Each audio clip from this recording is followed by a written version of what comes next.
I'm Cody and I have no idea what you're talking about. What's Fenny? Fenny's clean. Clean and compassionate. It's the C's. Clean, compassionate, Cody. That's Fenny. Clean, that is what compassionate Fenny Cody. means. There you go. It's, well, and a state of mind. I truly Okay, think but that as explain well. more to somebody. They have no idea what it means. Brooke, how happy are you that Britain's here right now with the camera? I can't look at it. State of mind what? I can't look at it. What do you, it's like a state of like a... And you always do great. That's why I actually use your intros. It's fun. It's Keep it on. She's gonna break into it. She'll Keep it break. on. She'll break. Keep it on. No, She's I won't. close. State of mind on what? No, I won't. State of mind Just on doing what? it. Tell me. State of mind, Tell Dale. Talk to me, but just like pretend the camera's not there. like a state of like, I don't know. Like you can be in a bad state of mind, so what type of state of mind? Cody, like a positive state of mind, but like that's so mainstream, like not just positive, but like, I just think like a sense of family, like comfort. That's what I think. But like positive and just happy. And this is stupid. And I can't stop talking. I hate when he does this to me. Fajita, what do you think? Fenny is Fajita. Fajita is so Fenny. That's what she is. That's right. Fenny's belonging, right? I know.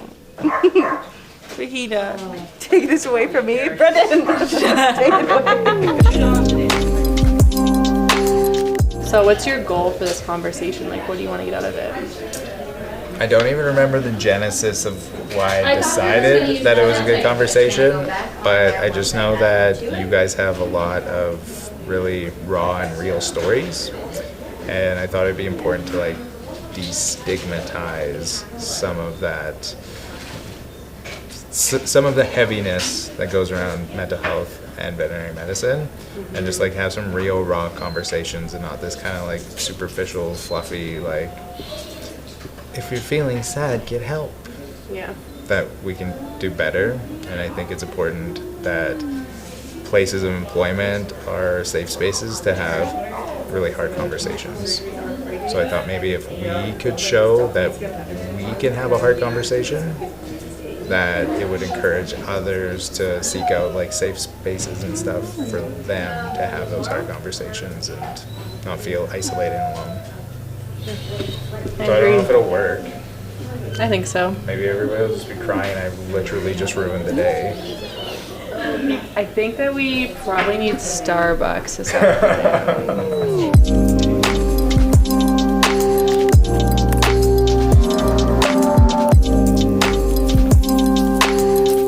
Come on, slide it. Hurry up. Come on. You move the camera. You're sitting in the hot seat? No, come on. Come on. We've got enough room here. Smells like beef stew and chili in here. I wanted to do a mental health talk today. I don't even remember why. It just popped into my head last week. I feel like there's a lot of people who don't talk about mental health, like real and raw in veterinary medicine. We obviously all know that it's a big component and it's a big issue and there's high suicide rate, and we know all of these like 40,000 foot pieces as to what veterinary medicine and mental health is, but like we never really get to get granular or like meet people that have had mental health issues, which is everybody in the world has. So the point of this is just really to like give a face to some of the struggles and triumphs and everything that is mental health, and also maybe we can inspire somebody in the future that's in the industry to talk about their own struggles, and maybe there's somebody who can listen to them. So we as a team are very open, and I know it's weird when there's a microphone and a camera. Like this is literally the quietest you guys have ever been when I've been talking in my life. Just because there's a camera, it's usually everybody over talking everybody, which I love. Are you sure? Yes. But, you know, I've definitely had my own struggles. I have, you know, not anywhere close to say the struggles I've seen with Diana and her anxiety and depression and all that I've seen her walk through, for sure. But I've seen glimpses in terms of like When I left my last practices, I had severe PTSD that I had not at all recognized, and I 100% lived through burnout. And the fun thing about burnout is you don't know you are until you're out of the situation, because you're just in pure survival mode. For myself, a lot of my manifestations for like escapism from my anxiety is working, which unfortunately is just rewarded in society as like, look at Cody, he's got all his shit together. Look at what he's built. But it's just me like not wanting to address my own like childhood insecurities.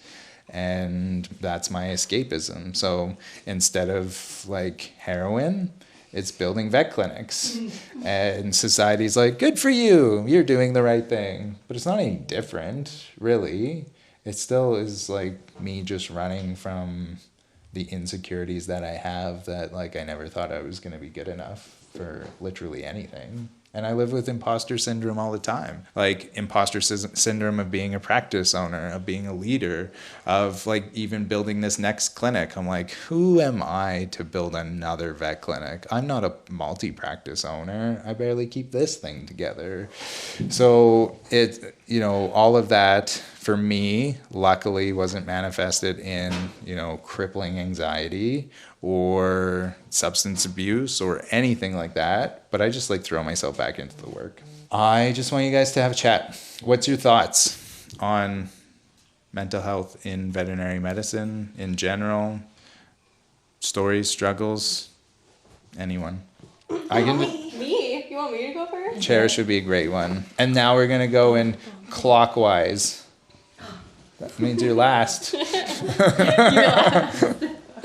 Okay, so kind of the same as you, Cody. I don't have substance abuse issues or crippling anxiety, but I definitely, my job, like I worked a lot, and I found that the more burnt out I became, I just like worked more. And I could tell, because by the end of it, I was working, instead of 180 hours a month, I was working like 240. And I worked in ER for like 4 years. And in school, I find they kind of talk about burnout, but it was like, they said it's going to happen, but you never know like when it is. And I did not expect to burn out a year after I graduated. And I have this hero complex to myself where if I start to become good at something, that I like put my all in it. And I try to be the best of the best. And I think that comes from childhood trauma as well. You know, my family always, you know, they struggled. They didn't have these crazy careers like doctors or anything like that. They lived paycheck to paycheck. And I kind of, growing up, I was like, I don't want to be like that. Like, I want a career and I want to be happy and I want a passion. And so, yeah, when I did get in a career, I was just like, I want to be the best. And that's what I did. And I think the company that I was working for took advantage of that. They, you know, I was good at my job, and they would, you know, they only asked me to do things. They would, you know, I saw their struggles. Like, I worked with interns and doctors, and they, you know, they got shat on. Like, the company was, you know, that I worked for, they were very much like, speed is important, get things done really quickly. And I saw their struggles, and I did not want them to have to struggle with that. So I would put myself at risk. So I would, you know, I would multitask, I would make sure things get done really fast. And they saw that as like, oh, hey, Cherish is like a rock star. Like, she'll get that stuff done really quickly, really fast for me. But then I burnt out like hard after a year. Like, I'm so thankful, actually. There was one person at the clinic I was working at, and she saw me struggle. So she saw me, like, I don't know, I think she was really in tune with mental health. She was like the only one at this clinic that was. And I would walk by her office all the time, and she would say good morning, like, hi Trish, how are you? And she was very like everybody that walked by. And she had saw me one day, pulled me in to the office and said, like, how is things going for you, Cherish? And I said, I'm tired. I'm exhausted. My relationship at the time was crumbling. My friendships, my family, I didn't want to see them. I would go home after work and I would just like bury myself in my room and not want to do anything. And it was the worst feeling. And she was like, do you travel? And I said, I want to. And she was like, I think you should. So I planned a trip and she said, don't worry about anything about work. Just go, like go. And she was like, don't worry about it here. Like, just go. And I appreciate that human so much. I'm going to call her out. Her name's Linda. Linda.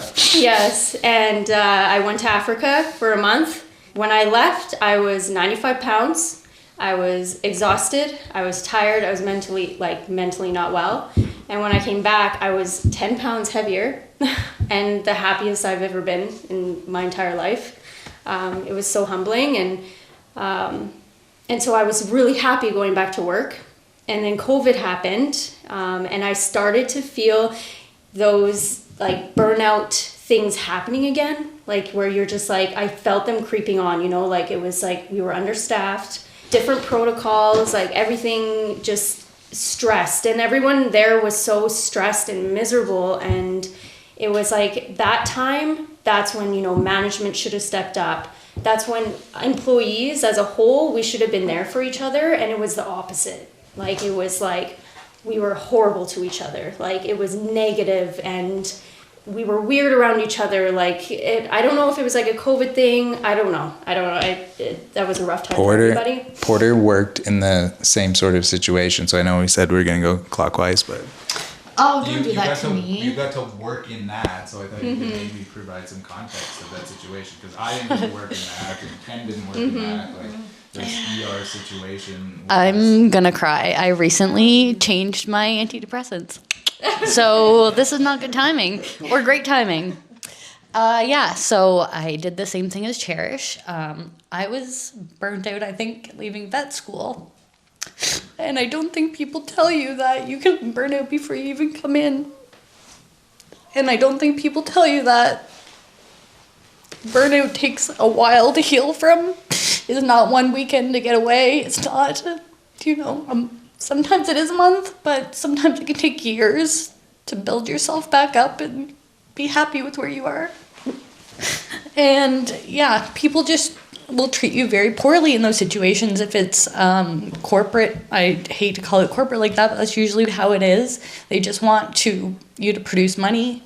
They want you to see more patients. Like, I have literally like worked so long that I don't remember doing some things. Like, I don't remember doing that procedure at 10 p.m. because I was there from 7 that morning and back in the next morning. So like, you just start to lose like touch of reality and time, and then it kind of comes back over time, but like it kind of feels like sand slipping through your fingers. What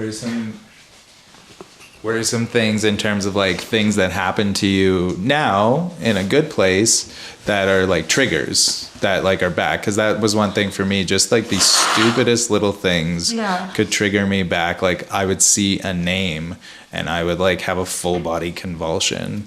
Like, that's a good one. What are the things that like you still are just like shocked? Like, how am I reacting to this? It's a completely different scenario. Yeah, it is a good one. I might have to think about that for a minute. Yeah. I'm gonna have to think about that one for a minute.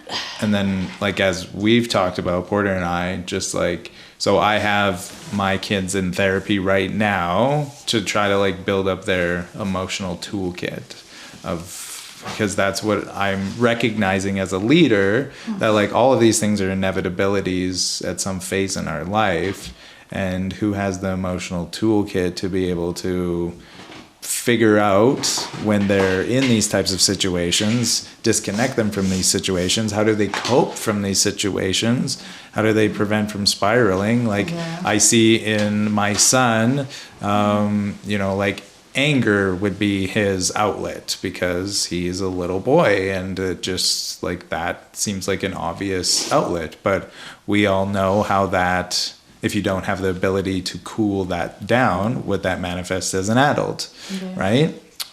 you're now the douchebag getting in bar fights, right? Or with my middle daughter, I see a lot of you, Porter, in her, in that this like perfectionist mentality of like this anxiety of being like top student, the best printer, the best at math, the grade oneer that could do times tables, which all gets rewarded in our scholastic careers as like you get all the praise because you were, you know, the one that paid attention and the one that, you know, wasn't disruptive and the one that got their work done really fast and made sure they weren't being sloppy and being careful, and all of those things are great, but it's like on the backbone of you didn't want to disappoint. And then with Neve, I know like that's how that plays out, is it's all fun and games until you're out of this like scholastic system that rewards people for like this instant gratification of being good at school, and now you're an adult in the real world.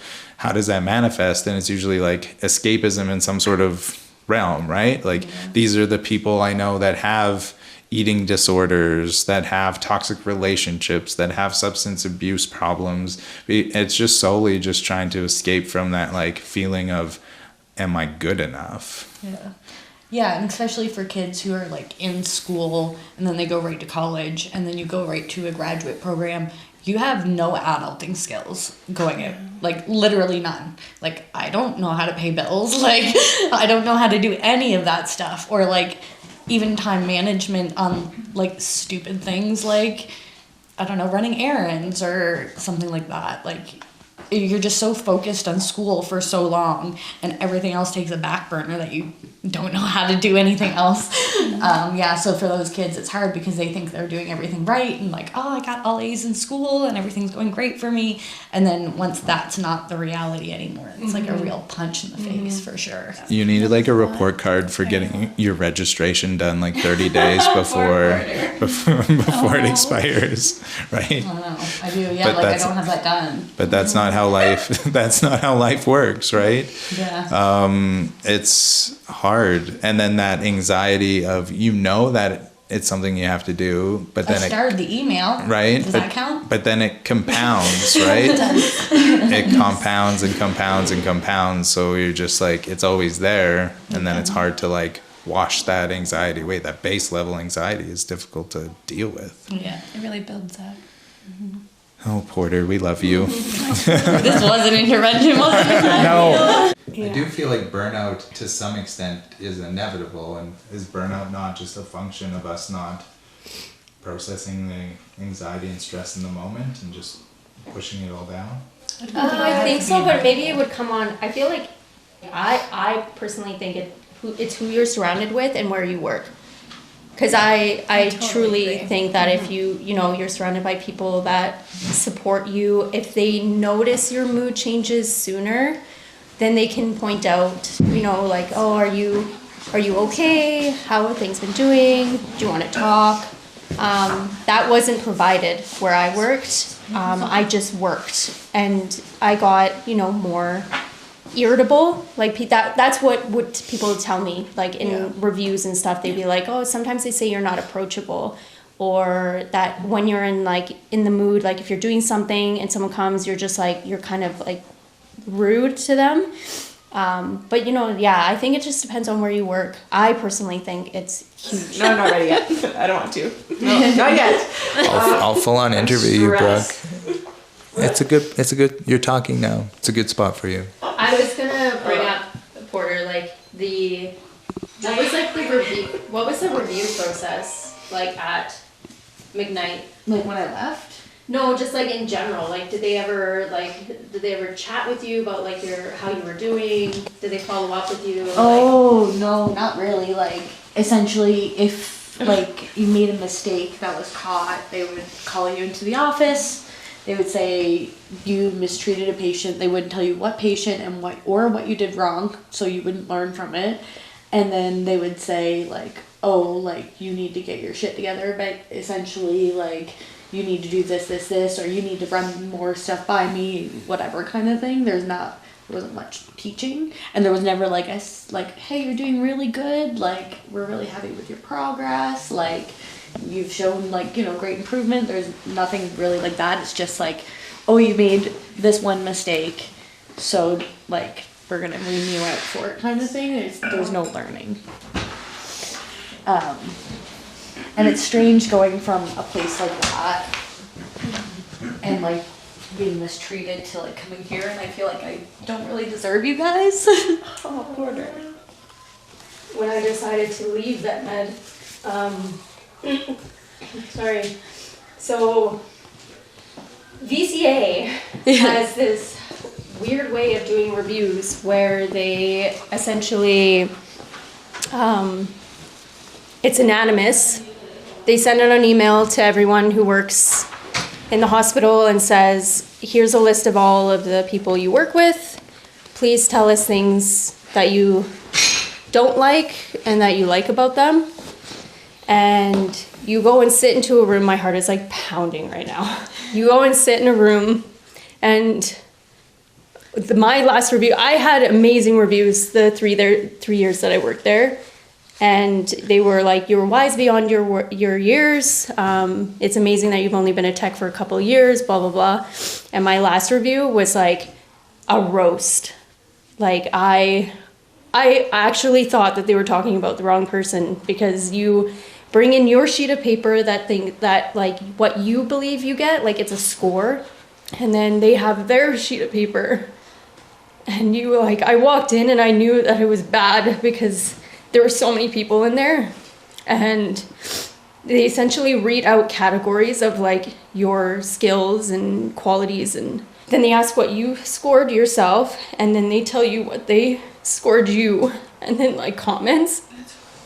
And it was like, I essentially was like, I felt after I left, I felt like I was a monster. Like I was like, the things they said about me was so terrible.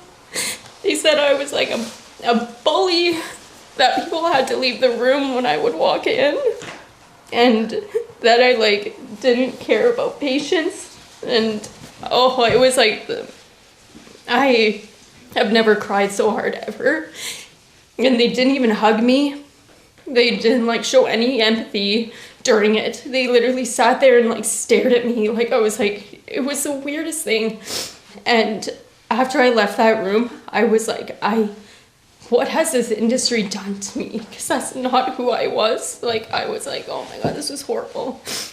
And I like called my dad immediately and bawled, and he was like, Cherish, like, they are just attacking your character, but it's not who you are. I know who you are. And he made me feel a lot better, but I was like, I'm done. Like, I put in my notice, and I was like, I hate vet med. I hate that it changed me, and like, it was awful.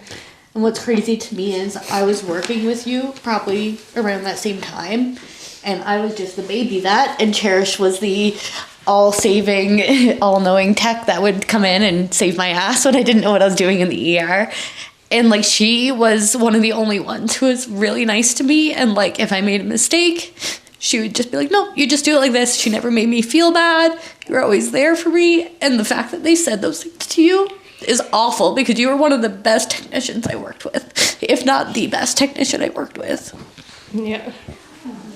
So I'm just like, I think that it definitely depends on where you work, because that was wrong.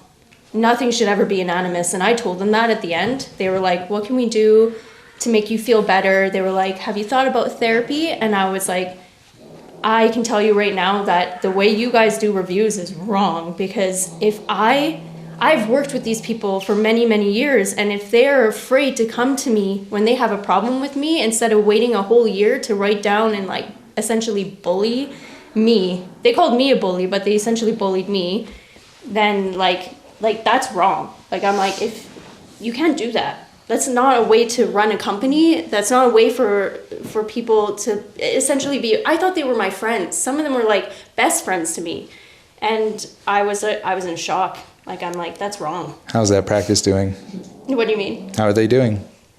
Terrible. They can't hold their, like they're constantly searching for technicians. Yeah, it's been nothing but They're not a 24-hour clinic anymore. They've done nothing but hemorrhage support staff, hemorrhage veterinarians. Nobody wants to work there.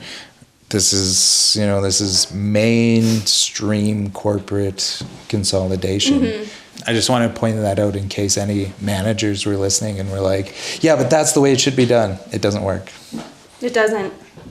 It truly doesn't. Like, I don't know who came up with that, who thinks it's a good idea. No, it's not. Because I'm like, we're close enough that if you have a problem, if you think I'm abusing a pet, if you think I'm in a bad mood, if you think that I have something against you, I believe truly that the only way to deal with it is to go to that person and talk to them. Mm-hmm. You don't hold that all in until like a year and then be like, oh, hey, I remember this one time that you did this, and you're just like, who was that? And it was just like, it can ruin people. Like that I could not even drive by that. Like, I couldn't drive by Western after that. Okay, drive by McKnight.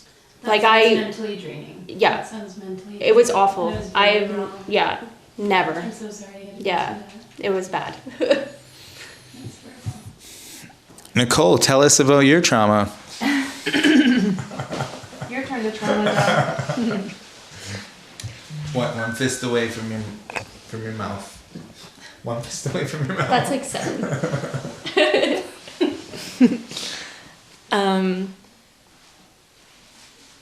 I'm sitting here listening to you guys and I'm thinking I've got heart palpitations because I don't know what to talk about, There's just so much trauma, unfortunately, but What about just your experience with corporate? Because that's pretty fresh. yeah, so just I don't know. I also worked at an ER vet, but preface that with the fact that my entire life I felt nothing but good, like not good enough, right? And working in an ER vet where, I walked in so excited because my entire life I've wanted to do nothing but work with animals. Unfortunately, my life didn't go that way, right, at the beginning. So it took me a long time to get where I'm at now. I'm going to be 42 and I'm just, 5 years or something in it.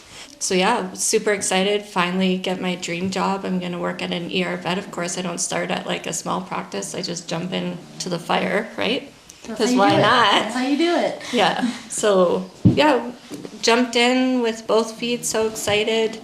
And was, I guess a workaholic, at the beginning. Can I share like a little bit more backstory? Sorry.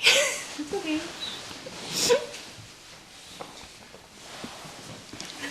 I went through a really big loss in my life.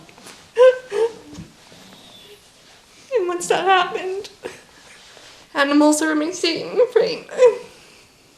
It was the only way for me to get through. Sorry. So Nicole lost a son at the start of all of this, and it just ripped her heart right out of her chest.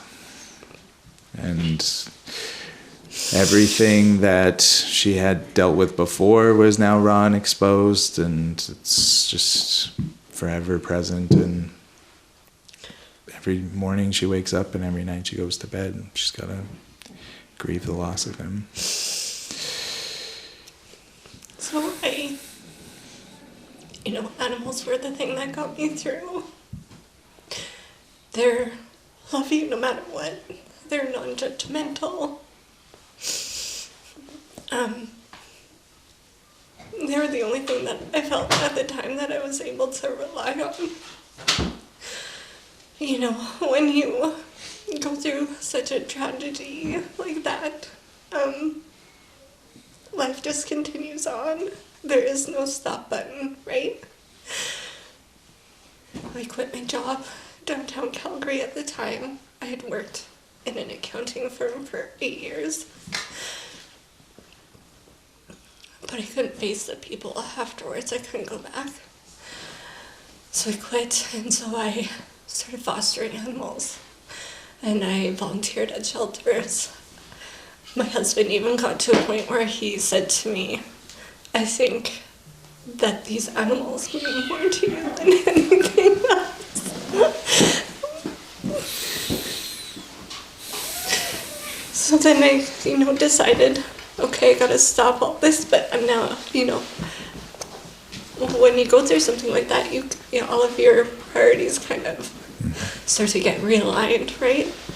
So it's like I need a job working with animals. Like that's all I've ever wanted to do my entire life. When I was a kid, I wanted to be a vet. Unfortunately, the grades just weren't there. I think you were just having too much fun partying, Nicole. I was too much the social butterfly rather than, So I started out walking dogs. That's what I did after. So I was fostering. And then I would volunteer my time at the animal shelter, and then I started walking dogs. That was my very first job back. I was unappreciated in that job. I worked my ass off, but it was the younger kids who didn't have families that you wanted to give the hours to, right?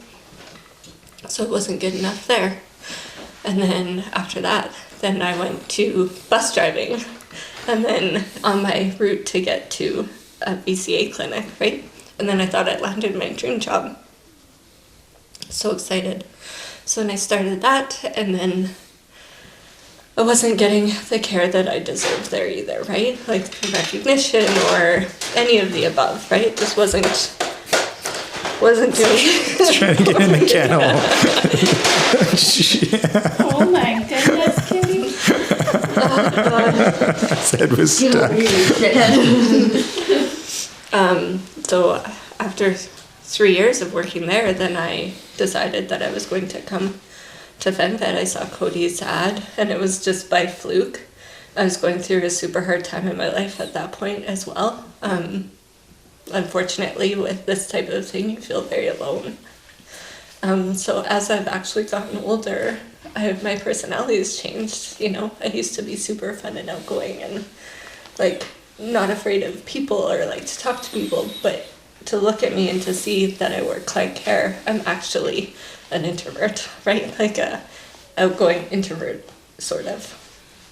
I feel very privileged to work here, yes, and I feel that, it's nice to have people to come to, to be able to be so open, and honest and share your stories, right? And understand and be accepted that not every day is going to be a great day.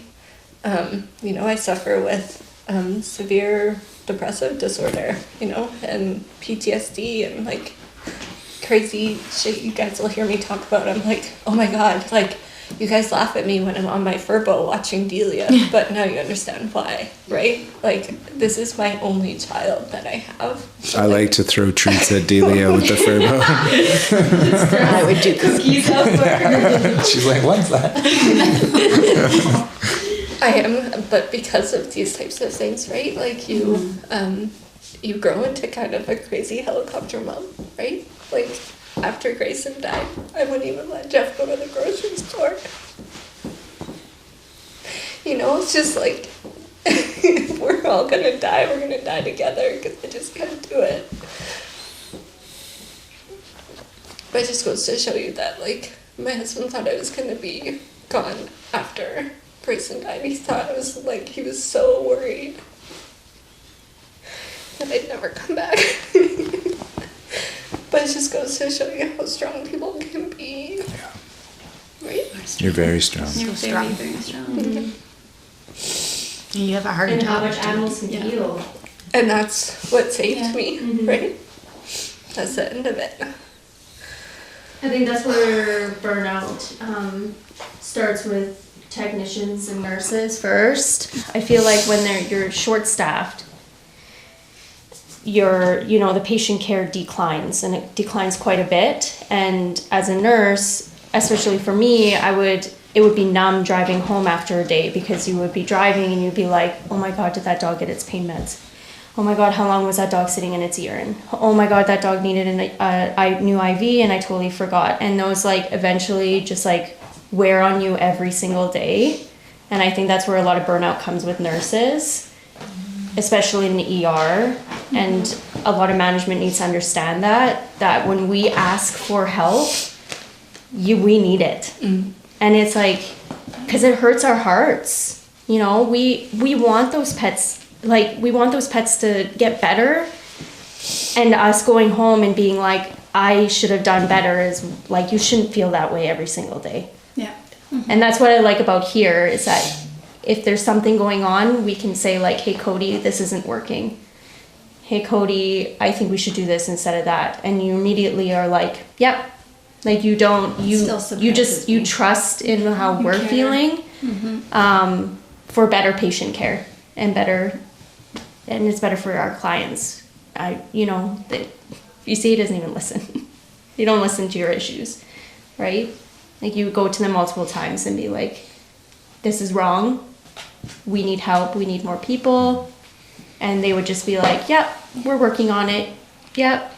And yeah, that's where burnout comes for. I know for doctors it might be a little bit different, but for nurses it was like majorly patient care was I think it's very much more the same than you realize, because I'm worried about all of those things and then like a few more things too, right? And then I don't want to be like the helicopter doctor, but like also if you see like, you know, them sitting in their urine for a few hours or something like that, like, you know, you want to go do it, but then your own stuff isn't getting done. But you're like, at the end of the day, you just want that pet to be cared for, right?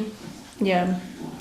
And like, I would rather go and clean that kennel, you know what I mean? Than like, you know, it's just, you're worried about everything all the way down. You know what I mean? Like I'm not worried, but like I'm thinking about like the TA's jobs, I'm thinking about the tech's jobs, I'm thinking about client coordinator jobs, and I'm thinking about my own job. You know what I mean?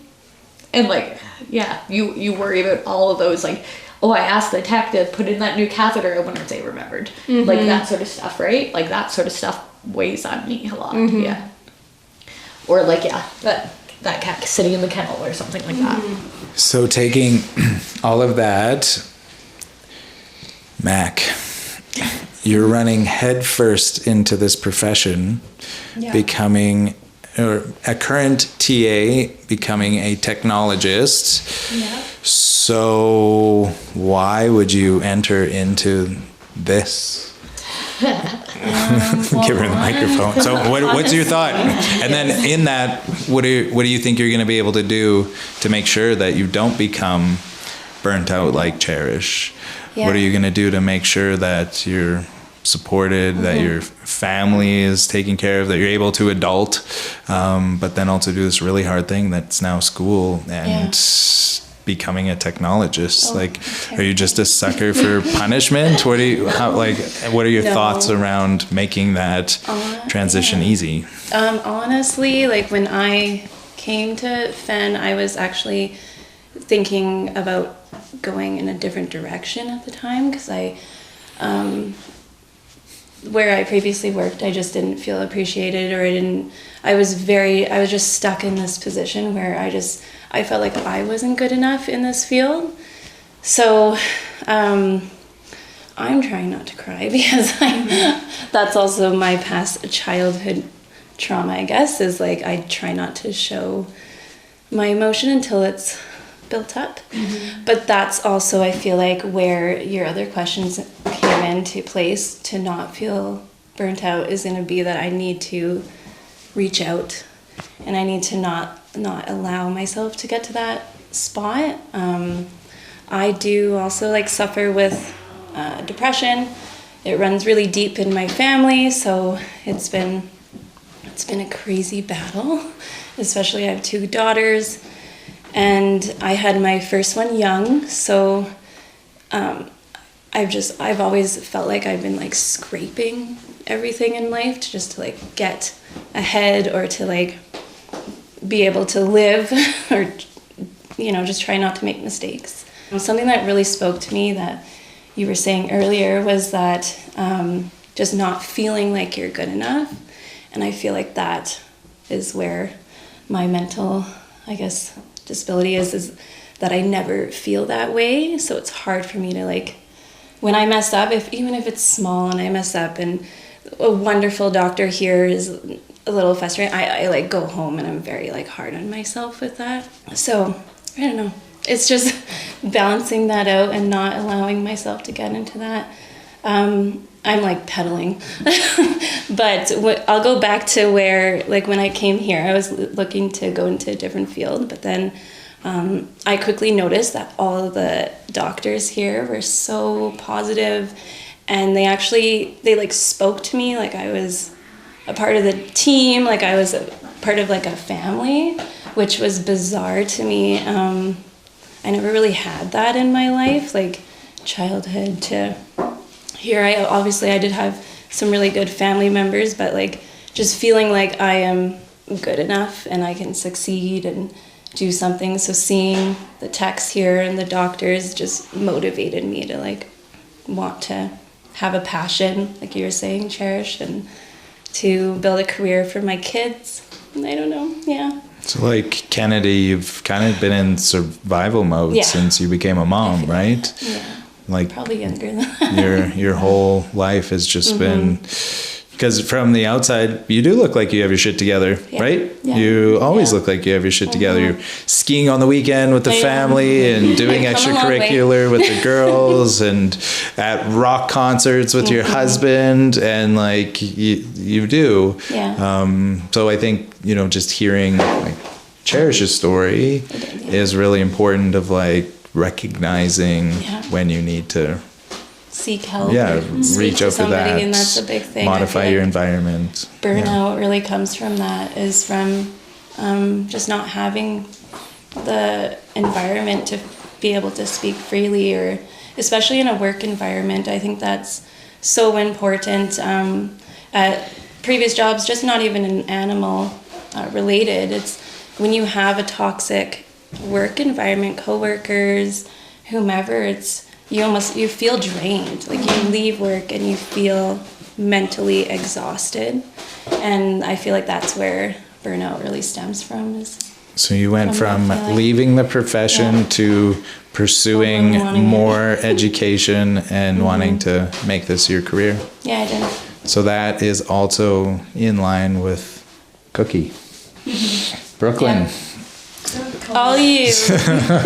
I also feel like I wish that we could have all taken a short video of us like before we started at Fenn. Yeah. Because like even I have close, like my best friend was like, Cherish, I have never seen you so happy since starting at Fenn, and she tells me that all the time. So and I wish that like we had gotten what like Porter was like, or Mel, or you know, you guys. Like it would just like one of those crazy, you walk through the door and you're just like, hi, I'm Cherish and I'm blah, blah, blah, and just like see your like, it's just crazy. It's crazy what like Fenn did to us all. Every tech I know has straight up told me, I'm so jealous of you. Oh yeah. I also have heard that multiple times from people I graduated. They're like, I can't believe this is your first your first tech job, not first clinic, but like this is where you get to grow as a technologist. You're extremely lucky. Yeah. I know. I have people that are reaching out to me that I barely chatted with at my previous clinic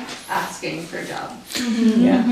Well, that's been our greatest hiring strategy, is that you guys are happy. Imagine that. Isn't that crazy though, that we're literally just walking advertisements? Because every clinic that I've locumed at, it's just like, like every time it's just like, always. I'm at Old College for 2 minutes and the teachers are like, Sven hiring? Can I send my resume?